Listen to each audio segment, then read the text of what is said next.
That's a good response. Would you light the candle with Eric? Because Simon's not here. Would you do it with? Okay. It's really easy. I promise. Okay. Come on, Eric. Come out.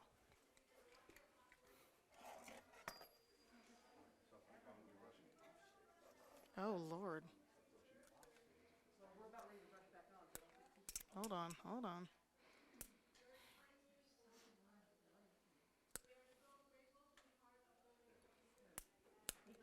Reading reminds us today that it is the community that unbinds and we are liberated together into new life.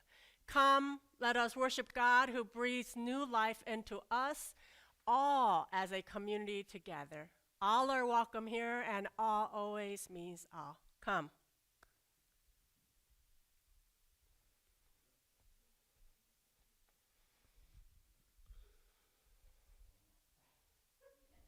Wait your turn, Roger.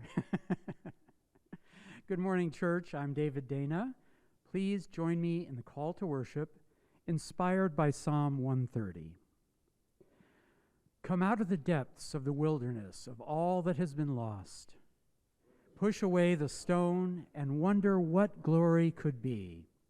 We believe that there is more than this sorrow. Come out into the morning light and find others waiting and hoping for love to mend hearts again. Our souls come together to watch and wait. Come, let us worship.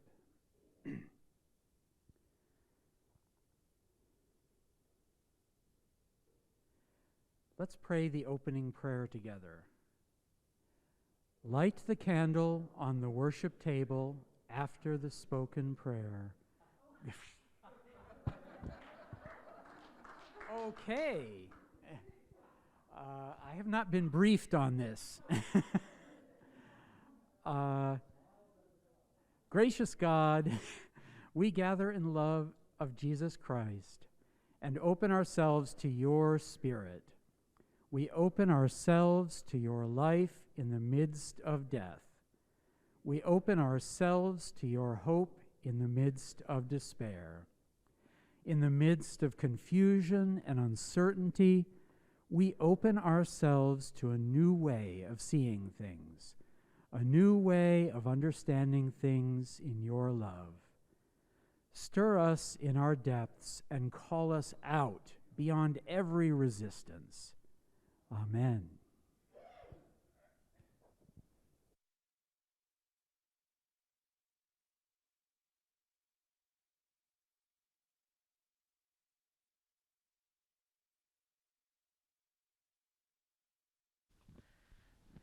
Sometimes when you have as many talents as David has, you get asked to fill in for loads of things, and then after you filled in, you find yourself doing it all the time. So I am so thankful and grateful for David and Glen and Patty. So this is a song we did about 6 months ago. I'd never heard it before then, but I really, really like it. And you're going to want to stand, and you're going to want to sing, and you're going to want to clap. At least I hope so. So, are we ready? 1, 2. Somebody's knocking at your door. Somebody's knocking at your door. Clap, clap. Somebody's knocking at your door. Clap, clap, clap. Somebody's knocking at your door. Somebody's knocking at your door. Somebody's knocking at your door. Oh, sinner, why don't you answer? Somebody's knocking at your door. Knocks like Jesus. Somebody's knocking at your door. Knocks like Jesus. Somebody's knocking at your door. Oh, sinner, why don't you answer? Somebody's knocking at your door. Can't you hear him?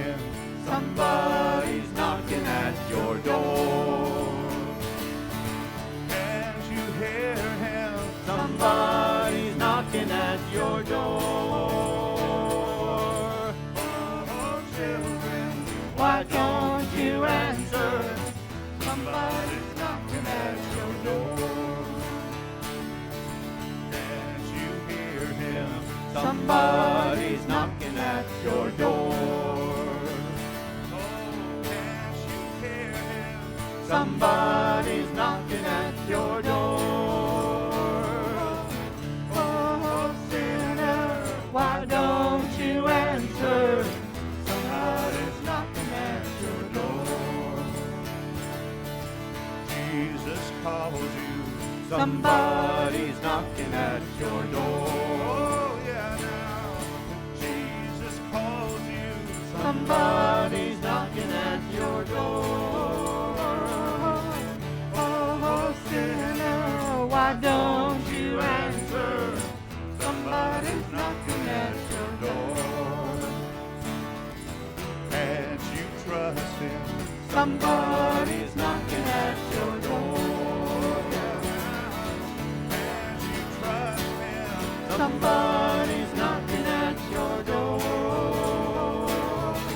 Oh, sinner, why don't you answer? Somebody's knocking at your door. We think you know this now. Somebody's knocking at your door. Somebody's knocking at your door. Oh, sinner, why don't you answer? Somebody's knocking at your door. Somebody's knocking at your door. Somebody's knocking at your door. Oh, sinner, why don't you answer? Somebody's knocking at your door. Somebody's knocking. Somebody's knocking, knocking at your door. Somebody's knocking, knocking at your door. Somebody's knocking, knocking at your door. Somebody's knocking, knocking at your door. There you go. That was fun. Are you awake now? Good.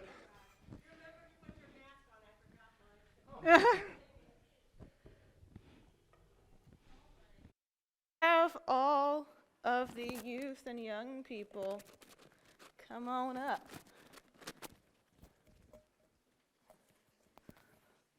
How y'all doing? Good?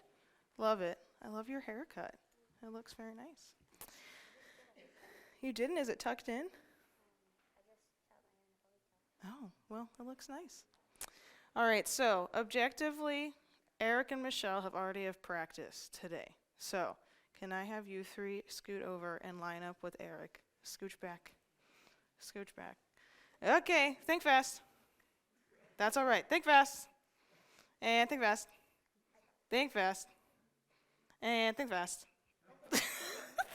And think fast. Think fast. And think fast. Amazing. Okay. So, Lydia, can you tell me what two emotions you have? I have confidence and anger. Amazing. And you said that with confidence and not anger, so I appreciate that. Michelle, what two emotions do you have? So you got happiness and peaceful. Which one are you feeling this morning between those two options? Happiness or peaceful? Or both? Happiness. Amazing. We love that we're happy.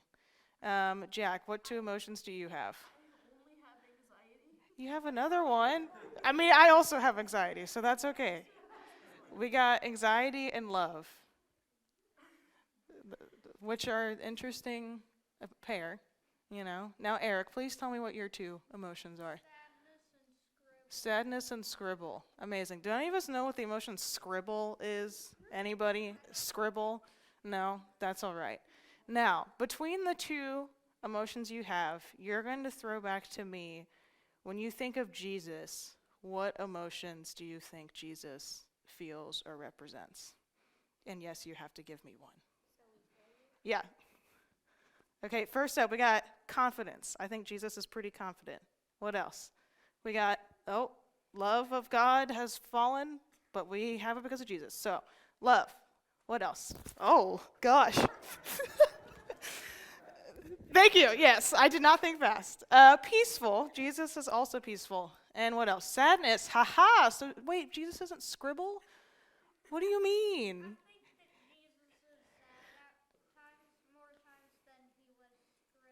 Okay, so you think that Jesus was more sad more often than he was scribble. So, you would be correct in many cases. All of you are right. And in many ways, I think Jesus actually feels all of these emotions because Jesus is also human like us, but is divine, so maybe a little different. But, Eric, it's interesting that you gave me sadness because today's verse is quite literally my favorite. Happiness, please control the anxiety. Please, hold on to it. My favorite Bible verse is 2 words. Jesus wept. Right?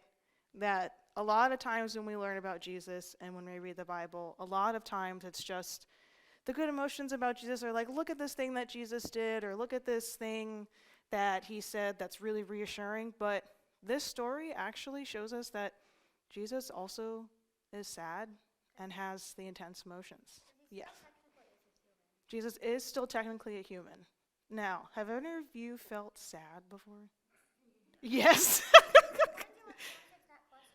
You wonder what the answer to the question of if you've been sad before? Okay.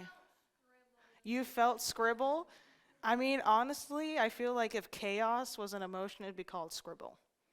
So, it's giving youth group energy sometimes. But all that to say, with all the emotions that we have, you can throw them back to me. Don't hit me. There we go. Boom. Boom. All right. Of all the emotions in here, I hope you know that not only does Jesus feel all of them, but you can also feel all of the emotions. And sometimes you can feel really anxious, but also feel really loved at the same time. Or you can feel really sad, but also feel scribble as well. So you can feel all the things that you're feeling because Jesus felt them too. And if anything, Jesus still feels them because Jesus is always with you, which is pretty cool. So go and scribble, friends.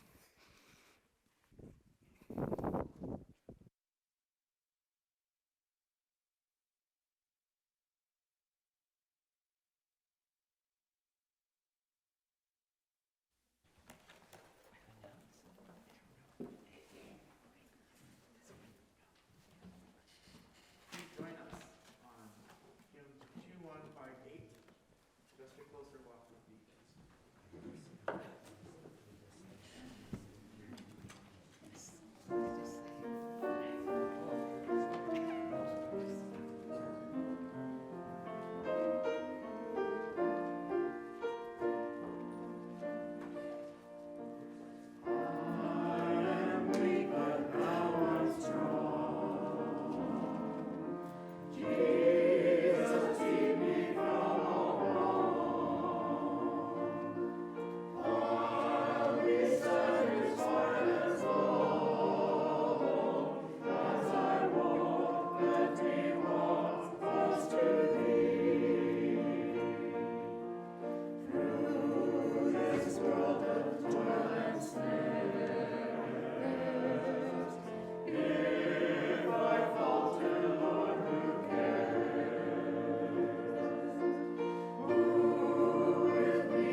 us be seated. We've been following the Gospel of John. You know, Jesus said, I am the light of the world. I am the living water. And do we know what Jesus says before we are told Jesus wept? I am the resurrection and the life. And Jesus wept. And as we enter into Holy Week next week, we will get to witness who weeps with Jesus. So today, because we have special guests, I'm going to do the prayers of the people in a embodied, bodily way, because Jesus is not offering, I am the resurrection, the life spiritually. Jesus is with us in human body. So I'm going to have us to rise up and do a bodily prayer, because it is this body that needs saving. It is this body for those who are suffering in homelessness that God will make rise up and heal in these bodies, in this house, in this vessel. So as I invite you to share in the prayers of the people with the body motions, like our kids, I also want to say that our flowers this morning is dedicated in celebration of Nelly and Joe Singh's 56th anniversary. That's more years than I've been alive. And we're keeping Nelly in our prayers because she's not feeling all that well today. May the love of God everlasting continue to heal you in your body and enrich your life together. Congratulations. And now will everybody rise if you're able in body and or spirit?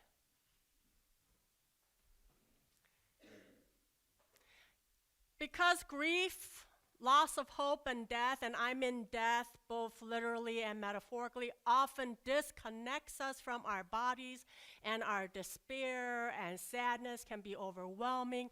We need to help one another to find our center, our home. Our journey together is our home. Being community together is home. Let us arise and pray, connecting to our bodies. God liberates, revives, renews, and resurrects our body, our lives. Our life is physical and spiritual. We live embodied spiritual lives. This is based on Psalm 130. And so if we would get the, thank you, Michelle, teleprompter, a little bit, I'm going ahead, thank you.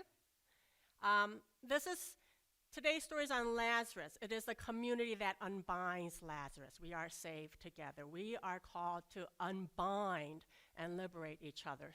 And it's going to take our bodies. So if you would, as I say the words, we're going to touch our toes and slowly rise if we're able to. Out of our weary depths, we cry to you, O God. Hear us pray. Our souls wait for you. More than those who watch for the morning. More than those who watch for the morning.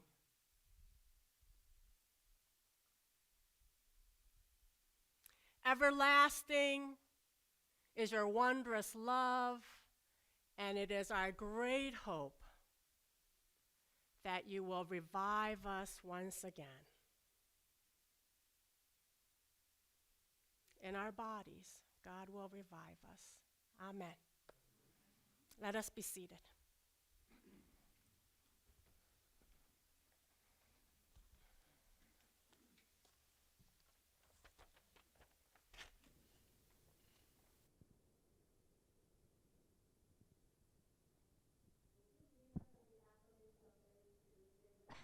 Sat down. Thank you.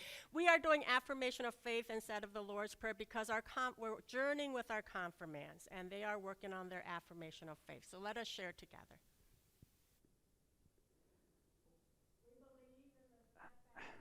God, whose willingness to hear is greater than our despair, whose power to forgive is greater than our sin. We trust in this God to save us. We believe in Jesus Christ, who wept in anger and grief and who face life with hope and death with courage. At his command, the bonds of death are untied, unloosened, broken. In him we find life and resurrection. We believe in the Spirit of God, who breathes new life into dead bones, who dwells in us and brings us hope, who forms us into the people of God, always alive to new possibilities. This is the Spirit who dwells in us. I was premature.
Now is when I'm supposed to be here. Our reading this morning is from John chapter 11, verses 1 through 45, reading from the Inclusive Bible. There was a certain man named Lazarus who was sick. He and his sisters, Mary and Martha, were from the village of Bethany. Mary was the one who had anointed the feet of Jesus with perfume and dried his feet with her hair, and it was her brother Lazarus who was sick. The sisters sent this message to Jesus: "Rabbi, the one you love is sick." When Jesus heard this, he said, "The sickness will not end in death. It is happening for God's glory, so that God's only begotten may be glorified because of it." Jesus loved these three very much. Yet, even after hearing that Lazarus was sick, he remained where he was staying for 2 more days. Finally, he said to the disciples, "Let's go back to Judea." They protested, "Rabbi, it was only recently that they tried to stone you, and you want to go back there again?" Jesus replied, "Aren't there 12 hours of daylight? Those who walk by day don't stumble, because they see the world bathed in light. Those who go walking by night will stumble, because there is no light in them." After Jesus said this, he said to the disciples, "Our beloved Lazarus has fallen asleep. I am going to Judea to wake him." The disciples objected, "But Rabbi, if he's only asleep, he'll be fine." Jesus had been speaking about Lazarus' death, but they thought he was talking about actual sleep. So he said very plainly, "Lazarus is dead. For your sakes, I'm glad that I wasn't there, that you might come to believe. In any event, let us go to him." Then Thomas, the twin, said to the rest, "Let's go with Jesus so that we can die with him." When Jesus arrived in Bethany, he found that Lazarus had already been in the tomb for 4 days. Since Bethany was only about 2 miles from Jerusalem, many people had come out to console Martha and Mary about their brother. When Martha heard that Jesus was coming, she went to meet him, while Mary stayed at home with the mourners. When she got to Jesus, Martha said, "If you had been here, my brother would never have died. Yet, even now, I am sure that God will give you whatever you ask."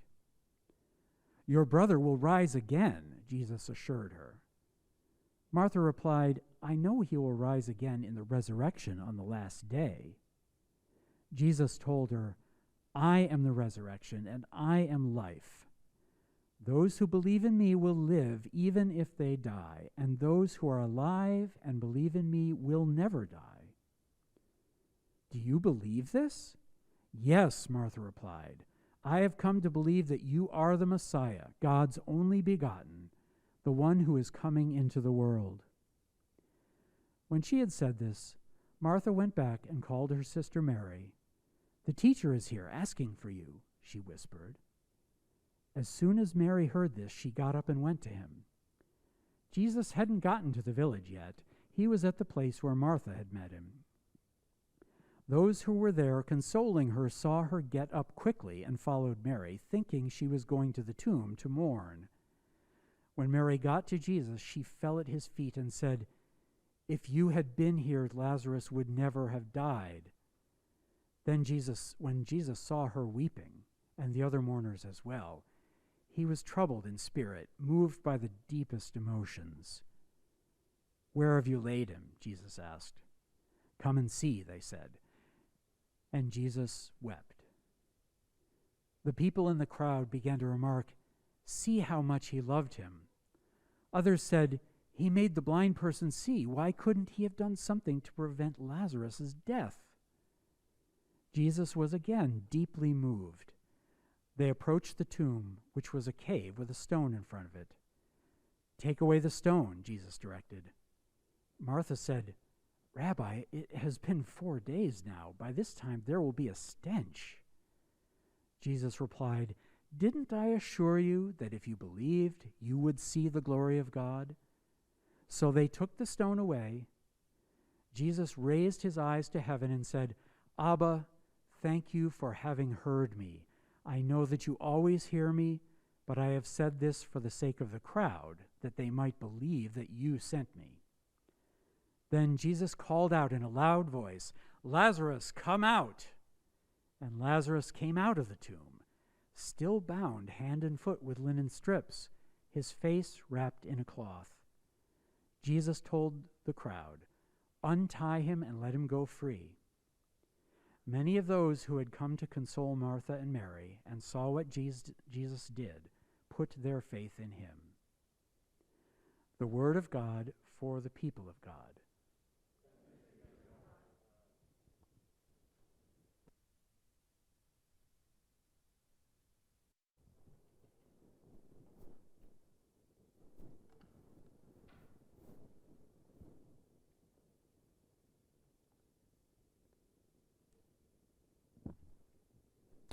Good morning, everybody. Yeah, you sound chipper this morning. That's good. Right. My name is Barb Oliver. I'm Director of Operations and Head Cat Herder at Sound Foundations Northwest. We build tiny transitional homes for the homeless. I want to give you a few facts. That's us, by the way. On homelessness in King County, and then we'll talk a little bit about the people that we serve.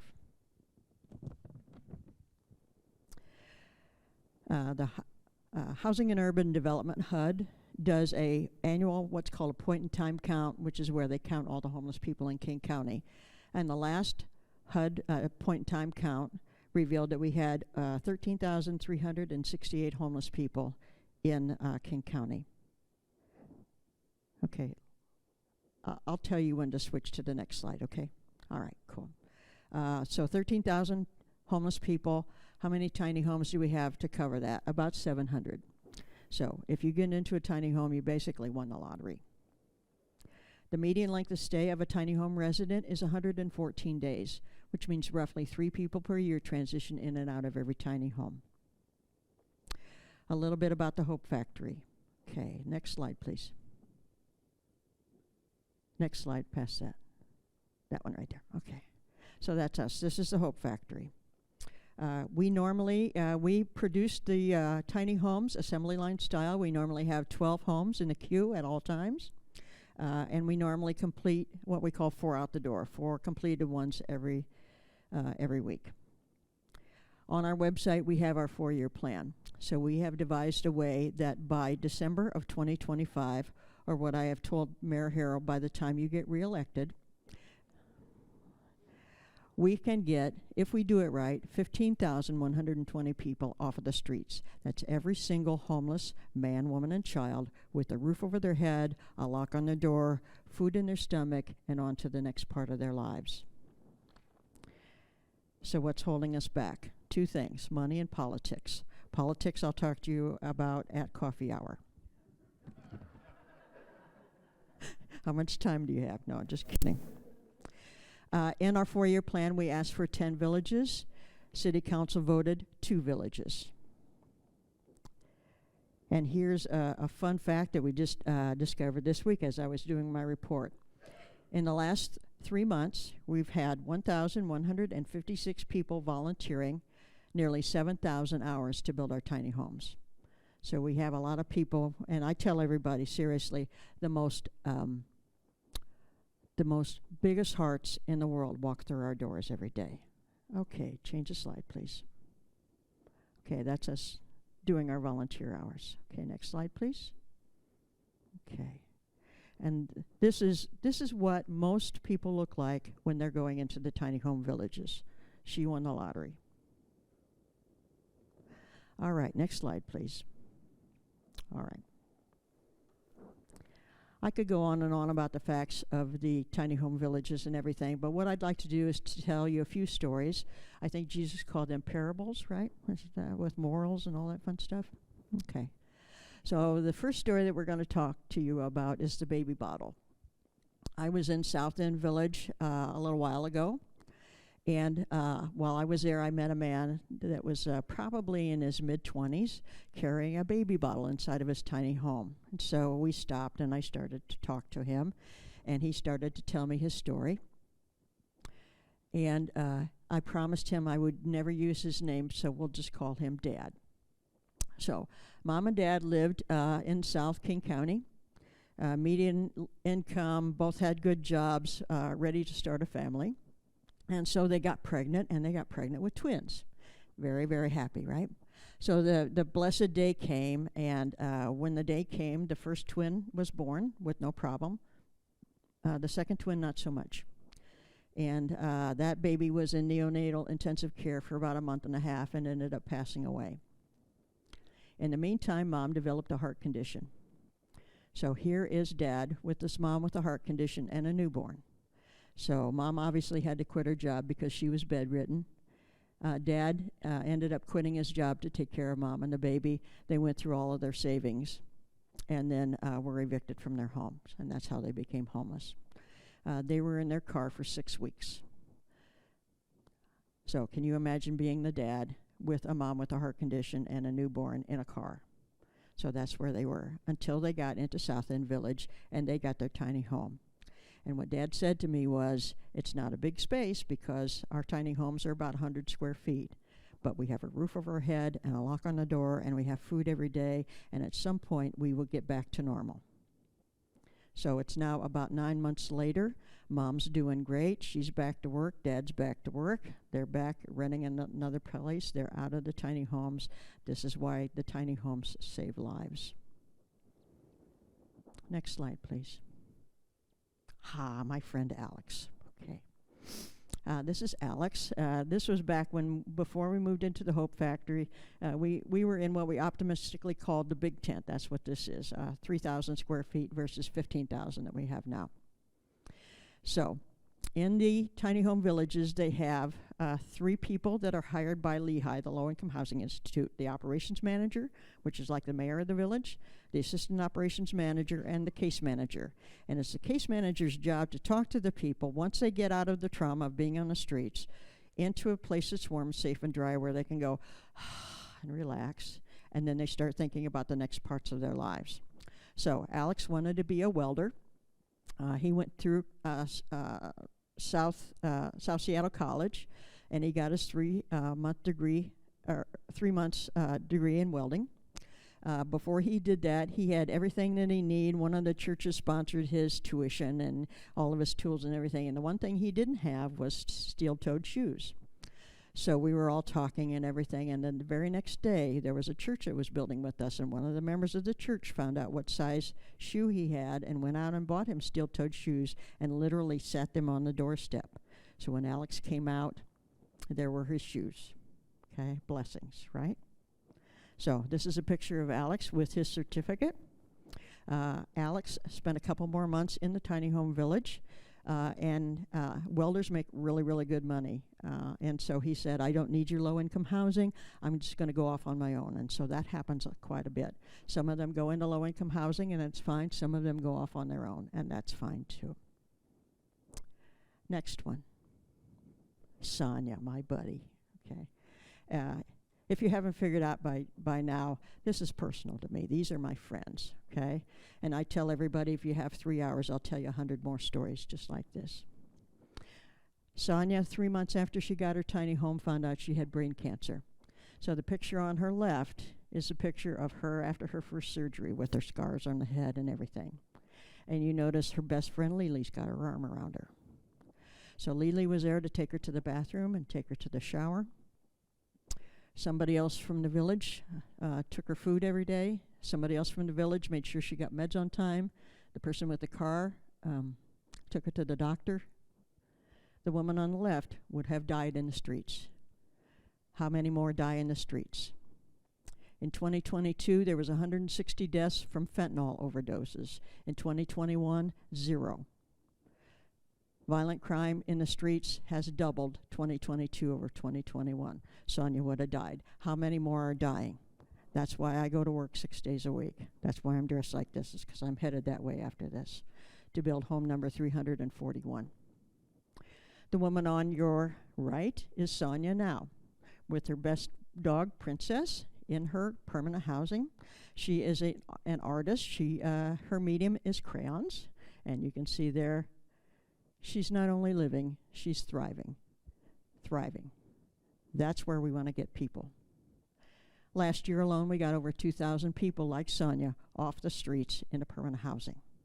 That's what we do. Next picture, please. Not every story has a happy ending. So the woman on your left is Karen. The man on your right is Jim.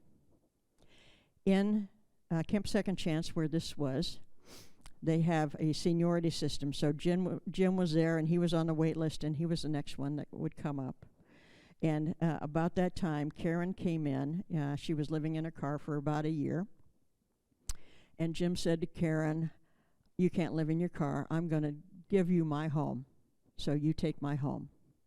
And so that was supposed to be Jim's home right there, and that's where Karen is. Jim, unfortunately, went back on the streets, and he went back to drugs and alcohol, and he ended up committing suicide. But he did it knowing that he gave his home to Karen. Next slide. Dave. I leave the best for last. Dave and I are best buds, okay? Dave was in his apartment for 26 years. Same apartment, same landlord, all that stuff. 26 years later, the landlord said, "I'm going to raise the rent, and I'm going to kick you out." And so when he kicked him out, he lost his job about the same time, and that's why he became homeless. Dave actually built his own home at Camp Second Chance. It was a beautiful 2-story tiny home that we called the Dave Mahal. And this is Dave and I worked. The first day I worked there, we cut 180 boards. My arm was so tired. Oh my gosh, I never will forget that. Anyway, Dave was in the Dave Mahal for 4 years because he was getting a 4-year degree in architectural engineering from UW. And he graduated last spring. He's now working for a company that retrofits old buildings into green buildings. Okay, that's all I know about that. I'm not technical, but I know he does that. And so when he first came into the tiny home village, a lot of people, when they first come off the streets, let's see if I can do this right. This is their face. And it's like, and that's how they're just tense and like that. Okay. So a couple of weeks ago, I went to see Dave in his permanent housing. He's in senior apartments in Auburn. And he's walking down the hall, and he's going, "Hey, Jerry, how you doing? Come on over. Let's play cards." I went, who the heck is this guy? Okay? There's a transformation that happens physically from being on the ground to being in a tiny home to being in permanent housing. But there's also a transformation that happens in the head and the heart from being scared on the streets to being safe in a village to being well, even thriving. And this has got to happen, or else you don't have anything else. And what the tiny home villages do is they give them that community where they can relax and start meeting people. And they're in a village with people with the same life experience, so they're starting to talk to them and get to know them and everything. And while we were over at Camp Second Chance, and I was in the Big Tent, I would hear all these conversations. I'd hear knock, knock, knock. "Hey, Dave, come on, let's go get a cup of coffee." Okay? South End Village, there's a bunch of them that love to play dominoes, and every Saturday they have dominoes tournaments in the community house, and they have kids that are playing all around, and life happens that way. All right, next slide. Oh wait, let me go back. Dave is now 72 years young. While he was in his tiny home, he had 2 heart attacks and 2 cancer surgeries. So Dave and I joke that only the good die young, so we're both going to live till we're 100. Now, next slide. Okay, look at this picture carefully. One of these people you recognize, Dave, okay, second from the right. There are 11 people there. There are 5 residents and 6 volunteers. Who can tell who's the residents and who's the volunteers? Can you see it? No, we can't either, and that's the point. Okay, people are people are people. Whether they're on the streets, whether they're in a home, they're housed, whether they live in Bellevue or Tukwila or anywhere else. People are people. God went amongst the sinners and the thieves, and he also went in the temples, right? He went everywhere. And so that's what we do, okay? There was at one point when I was working with one of the original Microsoft millionaires, rich beyond measure, both wealthy and in his heart. He sponsored over 20 homes for us. Our homes are $4,300 a piece, so he's given a lot of money. And he was working next to a person named Chris who didn't even have a tiny home yet. And they were working together, and what they were doing is they were going, "We're going to nail every 8 inches. Okay, and those of you who have built before know that this is 8 inches, right? Okay. And I'm thinking if a Microsoft millionaire and a homeless person can work together, anything's possible. And that's really what we're about, is anything's possible right here. All right, next slide. What we're all about. People have the right to be warm and safe and dry, away from crime. I had the honor of meeting Police Chief Diaz the other day, and what he said to me when he saw my shirt was, we never go in the tiny home villages because there is no crime there. Versus what you hear all the time about all the encampments under the bridges where just last week there was a gentleman that passed away and nobody knew who he was. So this gentleman not only died alone, but he died nameless. And that breaks my heart. Okay. How many more people can we save? Okay. 2,000 last year. We're working on it. Like I said, by 2025, if we do it right, we'll get everybody off the streets. And that's really what we're going for. All right, next slide. I have 5 minutes left, right, Pastor? Yeah, okay. So I can take 5 minutes worth of non-political questions. The political questions will happen at coffee hour. Okay. Does anybody have a question on what we do? No, really? Right here.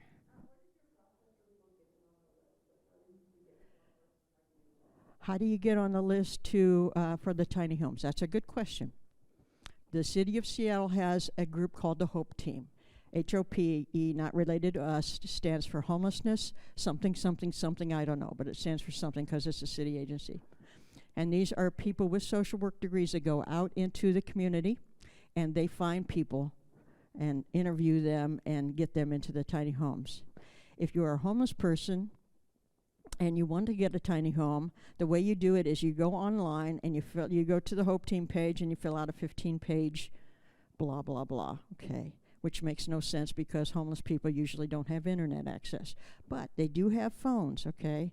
So everybody out there in YouTube land or wherever you're at, don't repeat this because it's not official yet, okay? Shh, okay. We're working with a software team to develop a phone app so people can actually go, homeless people can go on their phone, hit the app, say, this is my email address, this is my phone number, and here's a drop-down box. I need this, this, this, boom, done. And that is now in version 1.0 with the HOPE Team. So we're working that way. Was there another question over here? Nope, we'll go right here.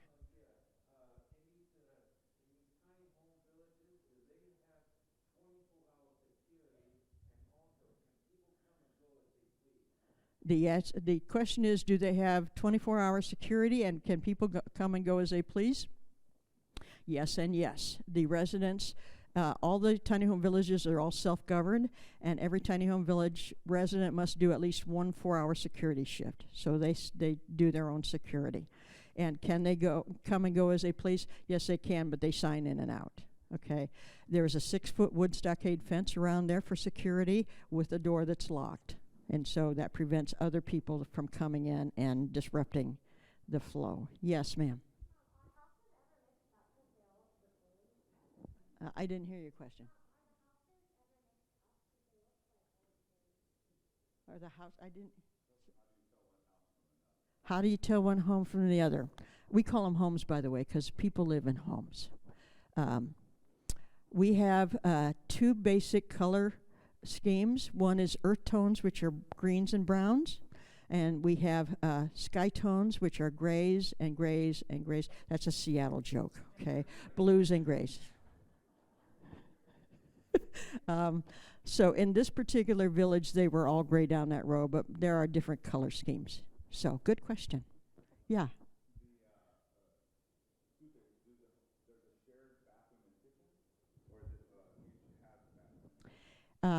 The tiny homes have electricity, so they have space heaters and fans for temperature control.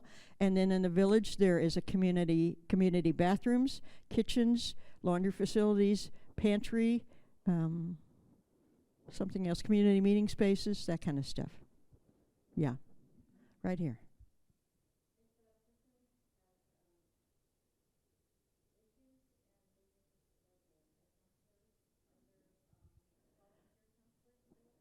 Yes. If a person has issues, okay, I'll define that. If they need drug or alcohol treatment, or if they are mentally unstable and need that kind of treatment. Yes, there is. Statistically speaking, people who are homeless with drug and alcohol issues did not have drug and alcohol issues when they became homeless, because it's a hard life out there. One second. And so Lehigh, who we partner with, the Low Income Housing Institute, provides all of the drug and alcohol treatment for them while they're in the tiny home villages and when they go into permanent housing. So as long as they need treatment, they can have it. The other issues, mental health issues. There's 2 villages in Seattle, one in Georgetown, one in Lake Union Village, which are specifically for the people with the more mental health challenge. And they have 3 case managers trained in those issues versus 1 case manager. So that is provided for them. Yeah, you had a question.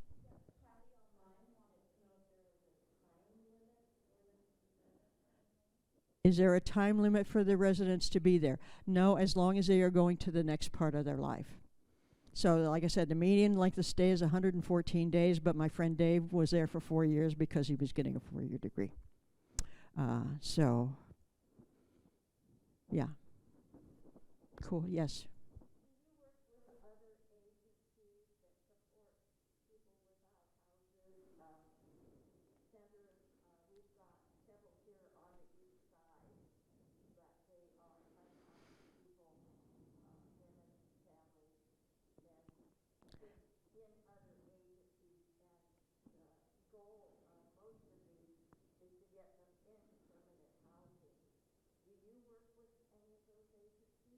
Yeah. So the question is, do we work with other agencies to get people housed? The answer is no, and we work with Lehigh, the Low Income Housing Institute, and it's Lehigh's job to work with those agencies. If you think of the phrase tiny home village, we are the tiny home part, and Lehigh is the village part. So they do a lot of that kind of stuff. So, yeah. One more question.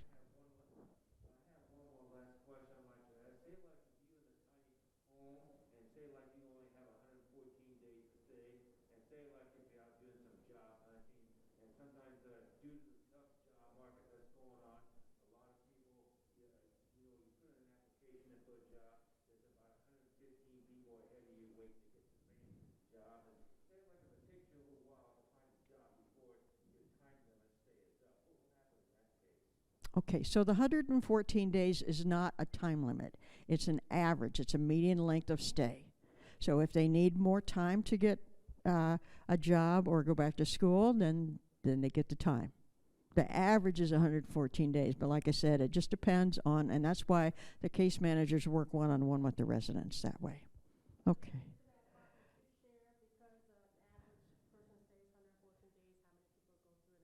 So when you volunteer, how many families and people lives you are impacting? Okay, so you're Math. asking me to do math You should. in my head. Yeah, okay. So 3 times 700 is how many? 2,100 people. That's about what the average now per year. And as we grow, we will build another 200 to 225 homes this year. So whatever that is times 3, we'll add to that, and then the next year will be that much more, and that much more, and that much more. And like I said, our goal is to get, by 2025, to get everybody off the streets.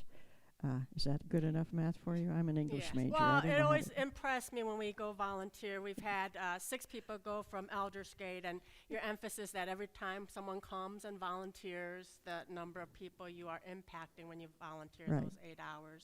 Our homes are built to last 20 years, so 20 times 3 is 60. So every home impacts 60 people. One more question, Yes, and go we'll be ahead. done.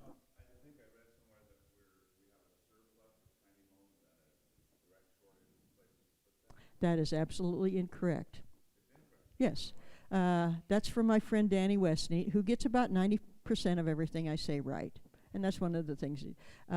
So we build our homes and we put them in a storage unit. We can store up to 160 homes. So we're building ahead of when they're building the villages. The next village is in Ballard. It's a 25-home village. We are providing the homes. Lehigh is providing the infrastructure, and Chief Seattle Club is doing the case management. And that will be our second all First Nation village. There's one in Puyallup behind the Emerald Queen Casino. This is the other one. The village after that is in Spanaway. Spanaway has outlawed. A lot of cities are not saying we don't want homeless anymore. They just say we're banning tent camping in the city, which means we don't want those people in our city, right? So what we're doing is we're building a 65-home village in Spanaway, and we're going neener. We're going to put them in homes so that they can legally stay in your city. Ha ha, okay? And then we have about 6 or 7 other villages after that. So we do not have a shortage of homes. We are just building them ahead of what we do. Stay right here. Barb is available during coffee hour for any questions. Our next volunteer day is April 27th. Currently, we're doing it on third Thursdays. In the summertime, we have some younger folks interested. We'll open up, possibly signing up for a Saturday. It's busier on Saturdays, and you can be 16 and above. I did, and I'm going to have Barb share something else, but I read this quote, and I want to share it because she's one of those compassionate people with a deep commitment. Our reading said, bathed in light. The first time I ever met her, she was bathed in light, and do you see the light around her? I've always been committed to homelessness is a complex concern everywhere, and everybody has, a reason. Barbara shared with me her reason for what she does. Just like I had a reason in the past 7 years prior to Aldersgate, no homeless person would die on my watch. That was part of our ministries at my last church. And Barbara has a reason. Please ask her, what's your reason? A very wonderful story. But compassionate person, which is Jesus. You see that compassion today's story. And Walter Brueggemann, one of our most prophetic biblical interpreters, said this, and it reminded me of you, so I want to share it. Compassion constitutes a radical form of criticism, for it announces that the hurt is to be taken seriously, that the hurt is not to be accepted as normal and natural, but is an abnormal and unacceptable condition for humanness. And I think that's what I see all the volunteers and what the Hope Factory is about. Homelessness is not normal. It is not a normal condition for being human. And it's all of our jobs to unbind, make loose the chains that holds people in that inhumanity. I did invite Barbara, and I'm going to take a few minutes to ask her to call us to action. There's multiplicities of ways that we can get involved. You don't have to volunteer on Thursday, but I'll have her touch of maybe 3 ways, and then look for in this Thursday's newsletter the way that you can contribute, and we as a church can combine all that and step out of our church into our communities. This is a very low-hanging fruit because there's so many different ways. So would you just share, that's my question, would you share like 3 things that different people with different gifts and graces can get involved? Wow, thanks.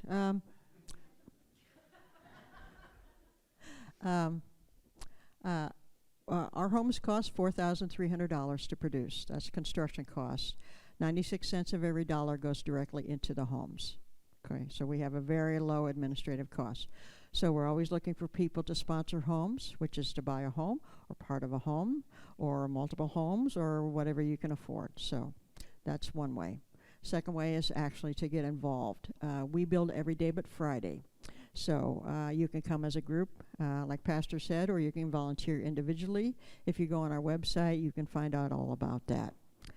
The third way is that we have what's called a donation portal. So when people are transitioning from tiny homes into permanent housing, they need things like pots and pans and dishes and lamps and chairs and all sorts of blankets and curtains and things like that. So if you want to donate that, we have a donation portal at the Hope Factory that you can come and give that. 1, 2, 3. There we go. Thank you. There's multiple ways, and last time we were there, we named the homes when it's completed, and the last one that was named and blessed was called Freedom. And I challenge Aldersgate Church. I would love your pastor's dream to name a house Aldersgate. Okay? There you go. There we go. But Yesterday's was our name, and it was named Rut Row. Just saying. Yes. And the last one we were working on this past Thursday had the name Pineapple on Yeah. it. So thank you very much, Barb. I enjoy my Thursdays with you. She makes sure everyone does their job right. She knows how to dot the I's and cross the T's. A woman after my own heart. Thank you very much. Thank you. So let us bring ourselves, our hearts, our intentions. Today's story is really Lazarus, come out. In this season of Lent, let us not look to other people. It's not the homeless who are dead. It is those who allows that kind of inhumanity. We are dead, and Jesus comes and says, humanity, come out. Human, come out and live. Let us offer ourselves and our gifts and respond to this call to action as we share the prayer in one voice in unison together. God of life, you invite us to share life. We thank you for all that Barb Oliver has shared of her time and talents, gifts and graces, and we now offer what we have received back to you with our commitments of our time and talents, gifts and graces, and our faithful desires and intentions to build communities of home together. We bring you our tithes and our money.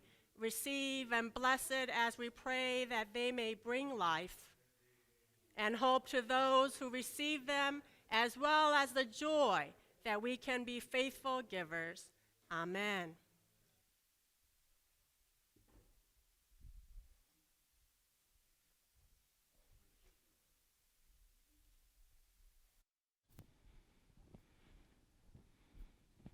Well, while I talk and introduce this song, if somebody would be so kind as to get me a mask, because this is broken. Thank you. All right. I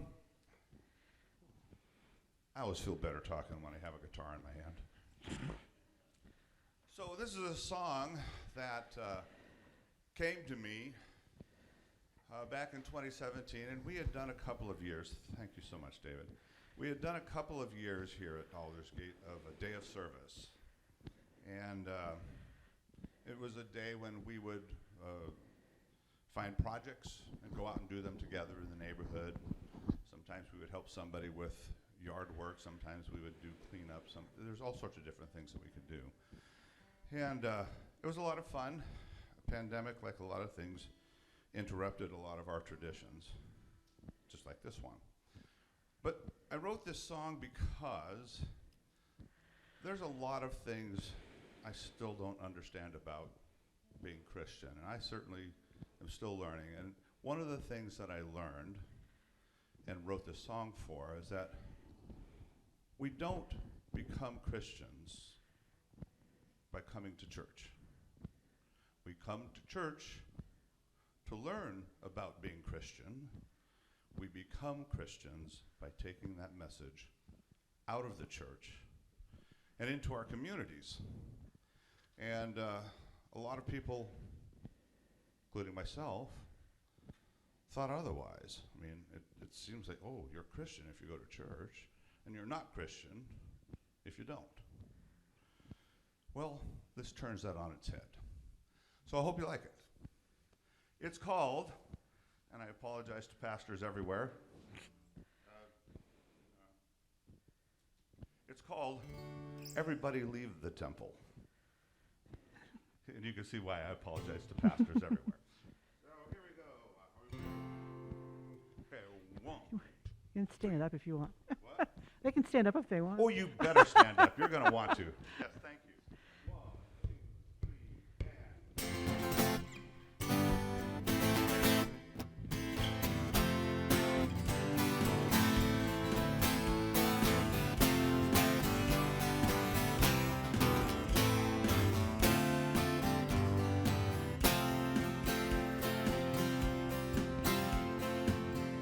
We are gathered in this sanctuary to praise your name. We will do all that is customary and be glad we came. Holy Jesus, you're our inspiration to live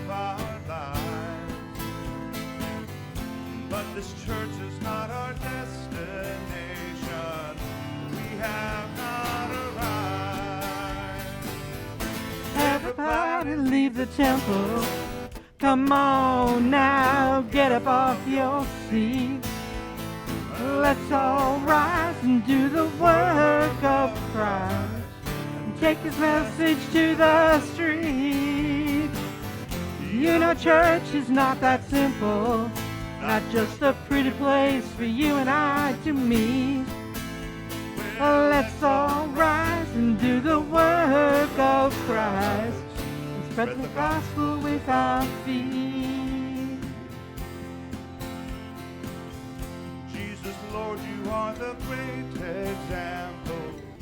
You show the way.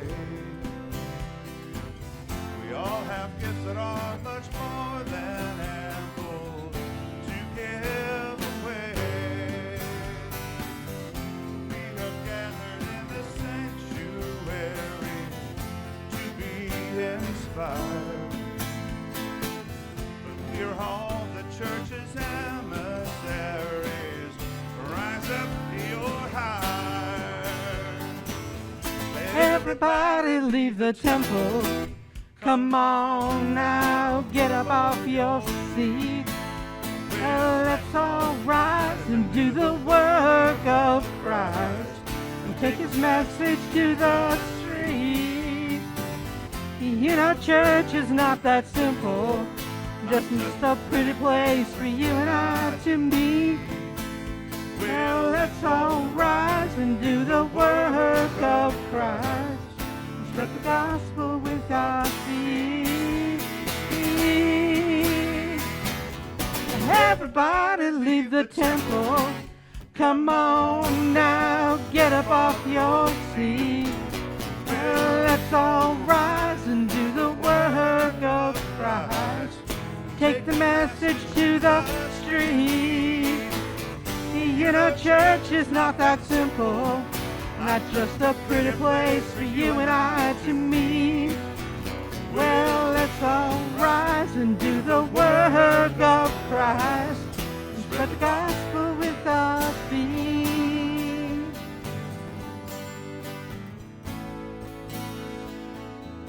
Take his message to the street.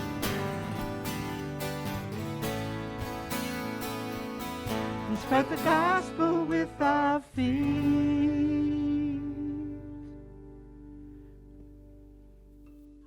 For the feet that brings good news. Thank you for your beautiful feet. Yes, if you have a mic, that'd be great.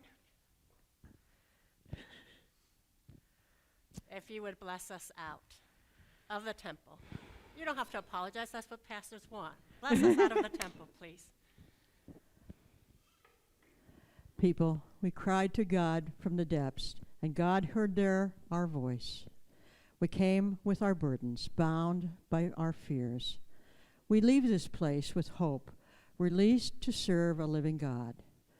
Go in strength of God who shows steadfast love, in the courage of Christ who shares our humanity, and with the compassion of the Spirit who gives life. Amen. Amen.